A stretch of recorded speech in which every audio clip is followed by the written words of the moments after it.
आप लोग साथी कह रहे थे 400 पार वाला जो नारा दिया है वो सिर्फ जनता को बरगलाने के लिए दिया है, क्योंकि इनके पास बहुमत भी अब की बार नहीं आ रहा है।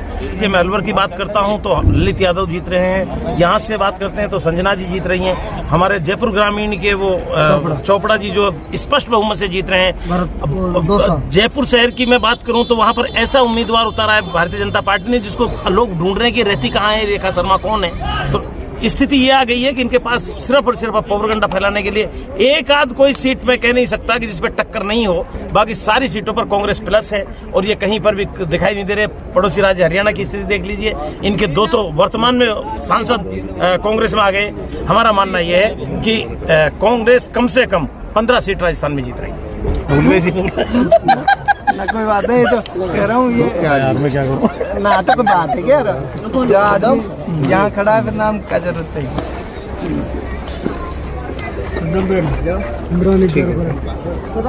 आजा एक मिनट आ जाओ, आजा इमरान भाई, इमरान भाई इमरान भाई, इमरान भाई साहब दोनों बोलो, 2 मिनट बोलो यार।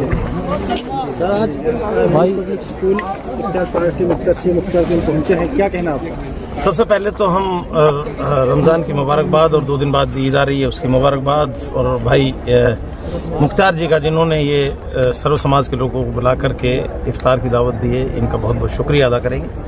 और इस मौके पर हमारे भरतपुर लोकसभा क्षेत्र से युवा नौजवान लड़की जिनको कांग्रेस ने अपना प्रत्याशी बनाया है, उन्होंने आकर के लोगों से वोट की अपील की है और हम पूरी तरह से विश्वास दिलाते हैं कि इलाका मेवात की तरफ से ये इतना लीड लेकर के जाएंगी कि अगर कहीं एक आध विधानसभा में वहां से पिछड़ेंगी तो वो बराबर हो जाएगा। पिछली बार बीजेपी ने क्लीन स्वीप किया था राजस्थान में, क्या लगता है इसमें?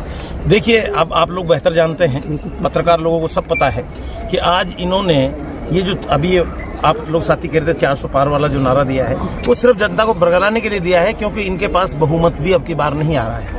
आप कहीं भी किसी भी सीट को उठा करके देख लीजिए, मैं अलवर की बात करता हूं तो ललित यादव जीत रहे हैं, यहां से बात करते हैं तो संजना जी जीत रही हैं, हमारे जयपुर ग्रामीण के वो चोपड़ा जी जो स्पष्ट बहुमत से जीत रहे हैं। जयपुर शहर की मैं बात करूं तो वहां पर ऐसा उम्मीदवार उतारा है भारतीय जनता पार्टी ने जिसको लोग ढूंढ रहे हैं कि रहती कहाँ है, रेखा शर्मा कौन है। तो प्रताप सिंह खाचरियावास मजबूत वो आदमी है, पिछली बार बहुत मामूली से वोटों से हारे थे दौसा के मुरारी लाल जी, क्योंकि उनकी अहलिया चुनाव लड़ रही थी। अब की बार खुद चुनाव लड़ रहे हैं, सर्व जाति का उनको वोट मिल रहा है, वो चुनाव जीत रहे हैं। सबसे अच्छी रिपोर्ट जो है वो टोंक सवाई माधोपुर की आ रही है, हरीश जी चुनाव जीत रहे हैं। हम अपने अगर इलाके की बात करें पूरी राजस्थान की तो 7-8 सीट ही है। उसके बाद शेखावाटी की तीनों सीट, चाहे सीकर हो, झुंझुनू हो और आपका चूरू हो, तीनों की तीनों सीटें वो जीत रही है।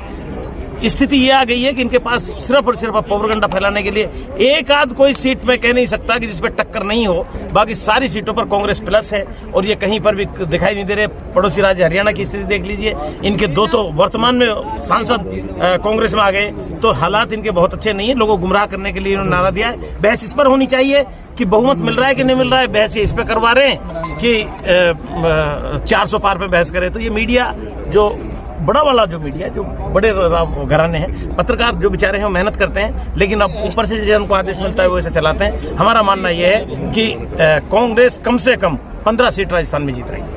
ठीक है सर।